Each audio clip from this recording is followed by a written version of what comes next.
बनाया, खेल मिट्टी में मिल गया, भारत से पंगा लेने का इंजाम पूरी दुनिया के सामने आ चुका है। हुआ कुछ ये है कि मोहम्मद यूनुस के खिलाफ जो है बांग्लादेश की टेक्सटाइल इंडस्ट्री के जो गवर्नमेंट वर्कर्स हैं वो हजारों की तादाद में रोड पर आ चुके हैं, जैसे कि आपको स्क्रीन पे नजर आ रहा है। 20 से ज्यादा लोग इंजर्ड और कई लोगों के हलाक होने की भी खबर आ चुकी है। उनका डिमांड ये है कि मोहम्मद यूनुस यहाँ से निकल जाए। हुआ कुछ यूं है कि जब से बांग्लादेश ने एंटी इंडिया के नारे लगाए तो अडानी साहब ने जो है वहाँ पर इलेक्ट्रिसिटी की जो सप्लाई है उसको रोक दिया, उसको कम कर दिया और लोड शेडिंग की वजह से बांग्लादेश की टेक्सटाइल इंडस्ट्री 700 से लेके 1000 तक टेक्सटाइल इंडस्ट्रीज बंद हो चुकी है। और अगर हम बात करें अडानी साहब की, तो झारखंड के अंदर जो प्लांट है जो बांग्लादेश को इलेक्ट्रिसिटी सप्लाई करता है उसने जो है बांग्लादेश को जो सप्लाई है वो रोक दी है, कम कर दी है, जिसकी वजह से बांग्लादेश में पॉलिटिकल क्राइसिस तो थे लेकिन अब इंडस्ट्रियल इकोनॉमिकल क्राइसिस भी आ गया। और क्या बांग्लादेश की सरकार मोदी साहब से बार-बार मिलने की कोशिश कर रही है, तो क्या वो माफी मांगना चाहते हैं? क्या मालदीव की तरह बांग्लादेश पे एहसास हो गया कि वो इंडिया के बगैर नहीं चल सकते? और जिस तरह से नारे लगाए जा रहे हैं ऐसे लग रहा है बहुत जल्द मोहम्मद यूनुस को यहाँ से जाना पड़ेगा, क्योंकि हमने देखे हैं जब भी कोई कंट्री या हमसाया मुल्क इंडिया के इर्द गिर्द जो इंडिया के खिलाफ होता है कुछ ही टाइम के बाद ऐसा रजीम चेंज होता है कि वो गवर्नमेंट को वहाँ से जाना पड़ता है और ऐसी गवर्नमेंट बनाई जाती है जो इंडिया के फेवर में हो सकता है। ये रॉ की भी साजिश हो सकती है। सो हम की तरफ बढ़ते हुए जानते हैं उनकी राय। अब इंडिया जो है वो मजीद उनको तंग करेगा और ये जो अभी शेख यूनुस साहब हैं इनको मजीद इनका जो तख्ता इक़्तिदार से इनको पलटा देंगे, मजीद ये उसको लेके आएंगे जो इनके मफाद के लिए बेहतर होगा। मतलब इंडिया ऐसा करेगा कि बांग्लादेश के अंदर ऑटोमेटिकली वो गवर्नमेंट आ जाएगी जो इंडिया को सपोर्ट करेगी। बिल्कुल ऐसे उनको चाहिए ऐसा बंदा जो उनके मफाद के लिए सांस में सांस ले, उनके वो जो नारा लगाते हैं उसके साथ नारा लगाए। उनको मफाद परस्ती की जरूरत है, कुछ भी कर सकता है। अगर इंडिया की पॉलिसी देखें वो ज्यादा दोस्त बनाने को प्रेफर करता है, तो ज़ाहिर शांति है, नेपाल के ऊपर शांति है, क्योंकि चाइना और पाकिस्तान के साथ तो इंडिया की वैसे भी नहीं बनती, तो इंडिया दुश्मन तो नहीं बनाएगा। लेकिन इकोनॉमिकली इतना प्रेशराइज इस वक्त बांग्लादेश हो चुका है कि मुझे लगता है कि अगर मोदी साहब मोहम्मद यूनुस से मिलने का फैसला कर दे तो यूनुस साहब तो पैरों में बैठ जाएंगे। जो हालात हो गए हैं बांग्लादेश के, मोदी साहब फैसला मेरे ख्याल में नहीं करेंगे। लास्ट टाइम ने चेक कर दिया था कि नहीं मिल रहा यूनुस। मोदी कभी भी नहीं उससे मिलेगा और यूनुस साहब को घर ही जाना पड़ेगा। सच में रियली इसको क्योंकि वहाँ की जो स्टैब्लिशमेंट है उनको भी वो बंदा चाहिए जो इन्वेस्टमेंट लेके आए। उनकी वजह से तो अभी जो यूनुस साहब हैं जो उसने अपने डिसीजन लिए, जो फैसले किए, इससे तो जिस तरह ये अडानी साहब या और लोग हैं ये तो अपनी इन्वेस्टमेंट की खालत निकाल बांग्लादेश में रह कुछ भी नहीं, बल्कि बांग्लादेश में हमारे पाकिस्तानी लोगों ने काफी इंडस्ट्री बनाई है वहाँ पे, तो इस तरह तो बांग्लादेश में क्राइसिस फैलेगा, मजीद वहाँ पे तबाही का शिकार होगा। तो बांग्लादेश की आर्मी को भी इंडिया की इन्वेस्टमेंट चाहिए ही चाहिए। वो तो पहले भी कर रहे हैं और मजीद भी करेंगे। तो फिर इंडिया के खिलाफ नारे क्यों लगाएंगे जिसका इंडिया को आपको देखे बड़ा दुख है कि भाई हमने इनको पाला, हमने इनको हर चीज दी, वीजा दिए, इनके ऊपर इतनी हमने जो है नवाजिशें की और बदले में इन्होंने इंडिया के खिलाफ नारे लगाए, बदले में इन्होंने गद्दारी के नारे लगाए। इस तरह एक छोटे से बच्चे को वालिदैन पालते हैं तो कल को वालिदैन के सामने उठ के खड़ा हो तो वालिदैन बर्दाश्त करेंगे, वो तो उसको देश निकाल देंगे, उसको घर से निकालेंगे। तो आप इंडिया में वही उनके साथ कर रहे हैं, उनको अपनी औकात पे ला रहे हैं और चाहिए इनको कि आप भी ये मुश्किल ना कर लें और बांग्लादेश इंडिया से बल्कि किसी कंट्री से भी ना पंगा लें, क्योंकि अभी उनकी इतनी इकोनॉमी स्टेबल नहीं है कि वो अपने पांव पे खड़े हो सके। तो आपको क्या लगता है कि ये जो एहतजाज है ये जल्दी रुक जाएंगे या फिर अडानी साहब फिर कोई इनको मोहलत दे देंगे? नहीं, ये अडानी साहब जो है इनको अब मोहलत तब देंगे जब ये चले जाएंगे। उससे पहले इनकी अब चूंकि ऐसी वजह नहीं बन गई जिसकी वजह से वो टिक पाएंगे। सर इंडिया इतना पावरफुल कैसे हो गया इकोनॉमिकली, पॉलिटिकली, हर फोरम पे उसकी बात चलती है। बांग्लादेश जैसे मुल्क की नाक की नकीरें निकलवा दुनिया की पांचवी बड़ी इकोनॉमी इंडिया है। इंडिया पांचवी बड़ी इकोनॉमी है और अब देखिए लोग बाहर के जो कंट्री है वो इंडिया में आके इन्वेस्टमेंट कर रहे हैं क्योंकि उन्होंने अपनी लोगों को टैक्स फ्री मतलब कुछ टैक्स में छूट दी है, वो अपना उनको बिजनेस का मौका दिया है कि आए आप इन्वेस्टमेंट करें, हम आपके लिए हर लिहाज से आपके साथ खड़े हैं। और वहाँ की इन्वेस्टमेंट वहाँ पे लोग जाके इन्वेस्टमेंट कर रहे हैं, उनका मुल्क खुशहाल हो रहा है दिन ब दिन। अभी आपने देखा होगा 2 दिन पहले इंडिया ने बयान दिया कि अगर पाकिस्तान हमारे साथ दोस्ती रखे तो इनको IMF से कर्जा लेने की जरूरत ना पड़े। तो इसका मतलब ये कि हम ही कह रहे हैं। हालांकि आप देखिए पाकिस्तान वो मुल्क है जो कि कुछ साल पीछे चले जाएं तो ये कर्जा देने वालों की लिस्ट में था। जर्मनी जापान को इंडिया पाकिस्तान ने कर्जा दिया। आज हम बाहर के मुल्कों से कर्जा ले रहे हैं। बड़ा कंट्री है, उसके मफाद के साथ या उसके अगेंस्ट जाएंगे वो वक्ती तौर पे आपको दबाएगा, दबाने की कोशिश करेगा। उसके सबसे जो एक सॉलिड वेपन होता है उसके पास वो इकोनॉमिक होता है कि आप इकोनॉमिकली जो किसी को वीक कर लें या सेंक्शन लगा दें उस पर, उस पर पाबंदियाँ लगा दें, वो ट्रेड की सूरत में हो, कोई एड की सूरत में हो, किसी भी सूरत में हो, उसको फाइनेंशियली आप वीक कर दें तो फिर आप उससे अपने मुताबिक जो मनवा सकते हैं वापस अपने ट्रैक पे लेके आ सकते हैं। मतलब ये तो पूरी वर्ल्ड में है। जैसे ईरान पे बहुत सारे सेंक्शन हैं, ठीक है, और पाकिस्तान पे हैं, पाकिस्तान ईरान से गैस नहीं ले सकता, अफगानिस्तान पे इतने सेंक्शन रही। क्या है कि जब भी आप किसी बड़ी कंट्री के मफाद के अगेंस्ट जाएंगे तो इस तरह की प्रॉब्लम्स तो आएंगी। मतलब आप ये कह रहे हैं कि जो बांग्लादेश है वो इंडिया के खिलाफ गया तो उसको सामना करके अडानी साहब ने तो उनको प्रॉपर बिजली देना बंद कर दिया कि पहला लोन दे, और उस लोन में से वो $150 मिलियन ही चुका पाए। अब ये कि जो बांग्लादेशी थे वो इंडियंस के ज़्यादा करीब थे बनिस्बत के पाकिस्तानीज़ के, क्योंकि उनके लिए बॉर्डर भी ओपन था, बहुत सारी उनकी ट्रेडिंग भी थी, लोकल ट्रेडिंग भी। जैसे हम नहीं क्रॉस कर सकते इंडिया का बॉर्डर, हम जा नहीं सकते, हम लेकिन बांग्लादेश जाते थे। बांग्लादेश के अंदर रजीम जो चेंज हुआ उसमें इंडिया के खिलाफ नारे क्यों लगे, और इंडिया ने अब जो बांग्लादेश की रस्सियां खींची हैं, बिजली की सप्लाई कट होगी, टेक्सटाइल इंडस्ट्रीज उनकी बंद होगी, मोहम्मद यूनिस के खिलाफ लोग जैसे शेख हसीना के खिलाफ निकले थे उसके लिए निकल है। क्या सबक हासिल होता है इन तमाम चीज़ों से कि कितनी बड़ी पावर है पड़ोसी?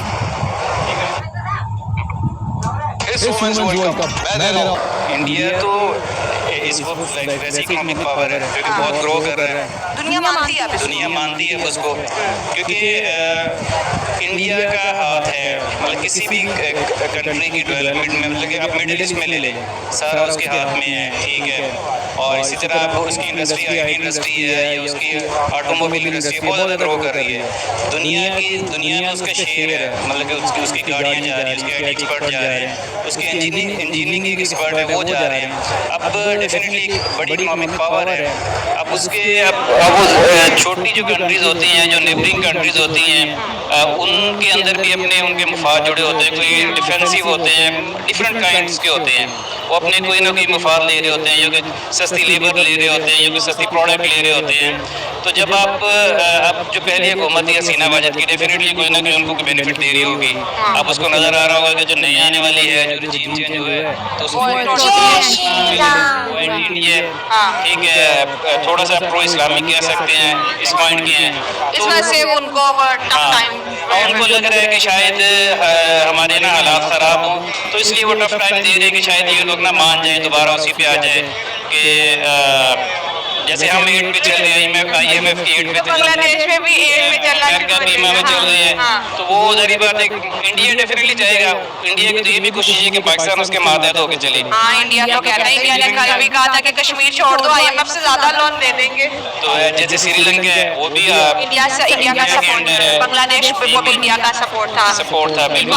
भूटान देख ले, सारा कोई भी है नेबरिंग, वो जारी बात। ये सिस्टम यहाँ से स्टार्ट हुआ था कि जब बांग्लादेश पाकिस्तान से लैदा हुआ था, more than 93,000 of our soldiers surrendered, and that too through India, और इंडिया के थ्रू आए थे। और ये भी कहा जाता है कि इंडिया के जो सोल्जर्स हैं उन्होंने हमारे सोल्जर को समोसे खाने को दिए थे, because they were so hungry that they did not have anything to eat। ये हिस्ट्री में है, इंडिया ने समोसे दिए थे हमारे सोल्जर्स को एज दे वर स्टार्विंग। ठीक है, बांग्लादेश में हुआ था, बांग्लादेश लैदा हुआ था, और वो जो भी जुल्म हुआ था बांग्लादेश पे, वहाँ पे रेप हुए थे around 10 million women, around 30 million women were those who were raped। This is just the history books of around the world speaks, not the Mutala Pakistan says। लेकिन खैर whatever the reason बांग्लादेश लैदा हुआ था, I believe वो सही बात है, India के support से बना। ठीक है, बिल्कुल इंडिया की उसमें सपोर्ट था। सर वो कोटे का मेरी ऑडियंस को सब पता है। बात ये है कि मोहम्मद यूनुस ने इंडिया से बिगाड़ी, आज बांग्लादेश के अवाम मोहम्मद यूनुस के खिलाफ खड़ी हो गई। अडानी साहब ने बिजली की सप्लाई जो है कम कर दी है, लोड शेडिंग कर दी है। इंडिया के बगैर क्या बांग्लादेश चल पाएगा? मैडम देखा जाए तो क्यों नहीं चल सकता? अगर ये रेवोल्यूशन है equivalence to the 17th century French revolution, तो बांग्लादेश क्यों नहीं चल सकता? अगर वो it kind of a replicate to the revolution that happened back in 1971, वो भी तो एक तरह की रेवोल्यूशन। क्या रेवोल्यूशन है कि एक जो है पॉलिटिकल जो है क्राइसिस, इकोनॉमिकल क्राइसिस की तरफ शिफ्ट हो गए हैं और दोबारा से लोग आज भी 2 लोगों के मरने की खबर है। आप ये देखें कि बांग्लादेशी जो आम है उसका मुतालबा क्या है। आप पहले उनका मुतालबा देखें, वो क्या कह रहे हैं? वो कह रहे हैं ना कि इलेक्शंस कराओ दोबारा।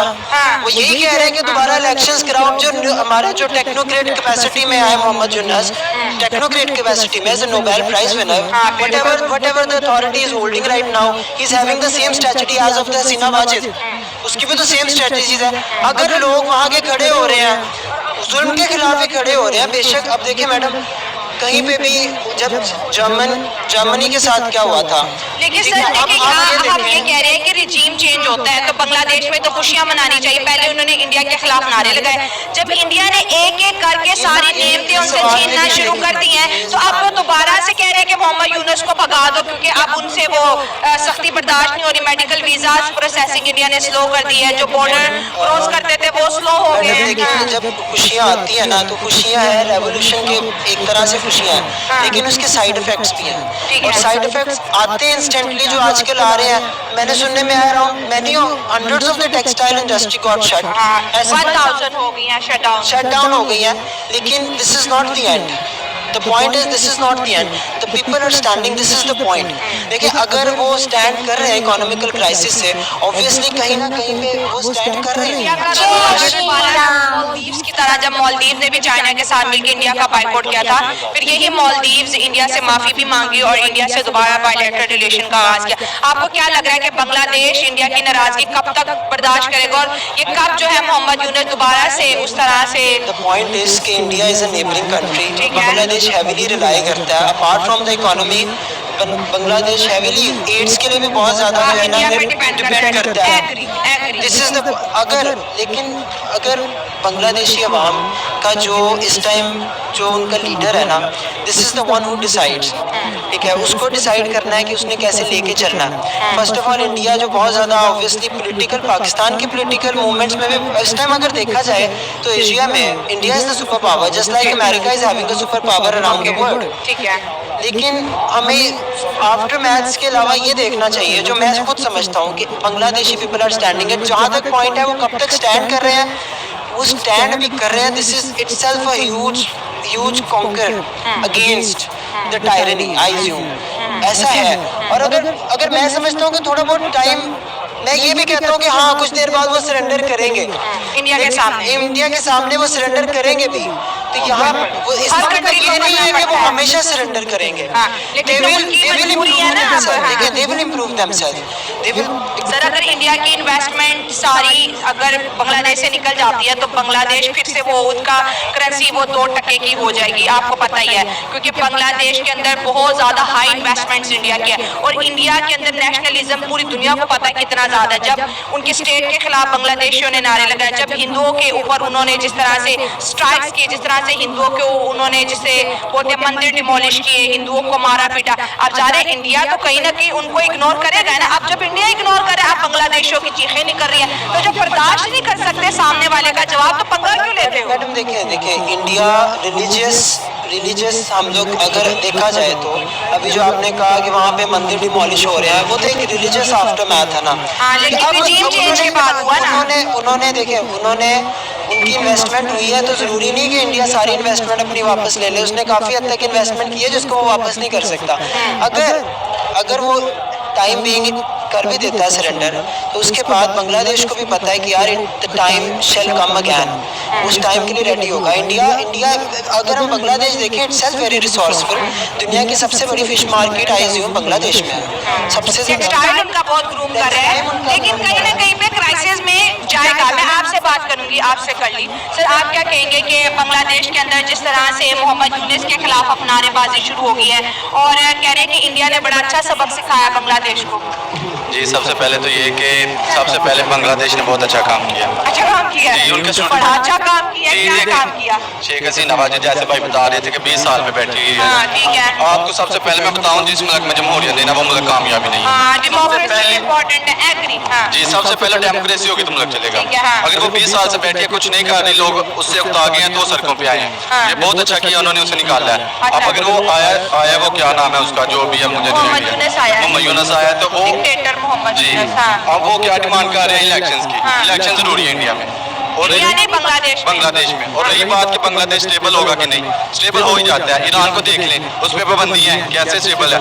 आज उसने इसराइल पर कल रात को हमला किया, किस बिना पे किया? सारे मुल्क से उसकी ट्रेड कोई भी नहीं है, लेकिन फिर भी वो जी फिर भी वो चल ही इंडिपेंडेंट रहा है ना, हाँ, ठीक है, हाँ। करेंसी उसकी लो है लेकिन फिर भी वो सब कुछ अपना कर रहा मसला है ना। ये है कि बांग्लादेश की एक तरफ देखिए म्यांमार है उसकी और बांग्लादेश की नहीं बनती, जैसे हमारी इंडिया की नहीं बनती। दूसरी तरफ बांग्लादेश के पास इंडिया है और इंडिया ही वो मेन बॉर्डर है जिससे वो ट्रेड अपनी कंटिन्यू करता है। अब इंडिया के खिलाफ बांग्लादेश के अंदर जहर कैसे भरा, क्यों भरा? लेकिन अब इंडिया जब एक एक करके, जैसे बिजली है, उन्होंने कहा $800 मिलियन हमारा, तो इंडिया ने कहा, अडानी साहब ने, बांग्लादेश के पास नहीं, उन्होंने सिर्फ $150 मिलियन दिए। अब बांग्लादेश के अंदर शदीद किस्म की लोड शेडिंग है, इंडस्ट्री सारी बंद हो गई है। अब देखिए कि ऐसा कोई मुल्क जिसके अंदर इंडिया की इन्वेस्टमेंट हो और फिर इंडिया वो इन्वेस्टमेंट निकालता है या उस इन्वेस्टमेंट को उस तरह से इनहांस नहीं करता, तो बांग्लादेश के पास ऑप्शन अब क्या बचे? फिर लोग रोड्स पे आए हैं, 2 दिन हो गए हैं। बांग्लादेश के इंडिया के साथ आपका खत्म ना, बंगाली चाहे तो चाइना से भी मिल सकते तो हैं। वो तभी तो उन्होंने चाइना से हाथ मिलाया था और हमने तो कोई मदद नहीं की। हमारे पास खुश क्या तो है? चाइना ने भी नहीं की ना फिर। चाइना ये तो देखें एक लहदा मसला है ना, अगर इंडिया नहीं कर रहा तो बाकी ऑप्शंस नहीं खत्म हो रहे। सबसे पहले ये बात है कि जो करवा रहा है अमेरिका करवा रहा है। अच्छा अमेरिका के बिना कुछ नहीं हो रहा दुनिया में। पाकिस्तान को भी अमेरिका बोलेगा तो सब कुछ होना है। हाँ जो करवा रहा है अमेरिका करवा रहा है। हाँ तो अगर वो इंडिया के ऑप्शन नहीं है उनके पास, पाकिस्तान के पास कुछ वसाइल ही नहीं है, पाकिस्तान की अपनी बिजली नहीं पूरी हो रही। हाँ तो हम क्या करेंगे? तो मोहम्मद यूनुस तो पाकिस्तान के साथ जो है हाथ मिला रहा है और पाकिस्तान की गवर्नमेंट कह रही है हम बांग्लादेश में इन्वेस्टमेंट करेंगे। कर लो गाली। तो कर सकते हैं IMF से लेके ना, डायरेक्टली ना करें इंटलेक्चुअली तो कर सकते हैं ना। लेकिन अच्छी बात है अगर बांग्लादेश और पाकिस्तान के रिलेशन अच्छे हो गए तो अच्छी बात है। खिते में एक और बांग्लादेश तो कह रहा है पाकिस्तान के साथ मिलकर एटम बम बनाऊंगा, फिर वो बम से इंडिया को डराऊंगा। जी एटम बम तो हमारे पास भी पड़े हुए हैं, लेकिन क्या है इंडिया डरता तो हमसे भी नहीं है। एटम बम बनाने से थोड़ी डरते हैं, हमारे पास भी तो पड़े हुए हैं, वो डरते हैं नहीं डरते इंडिया नहीं डरता एटम बम से? नहीं डरता। हाँ, सारा पाकिस्तान तो डराता रहता है इंडिया को, हमारे पास एटम बम है, कश्मीर खाली कर दो। जी जी 1 मिनट में बटन दबाया पूरा इंडिया तबाह हो जाएगा, वही काम है ना आपके पास। जी जी बिल्कुल ऐसा। वो एक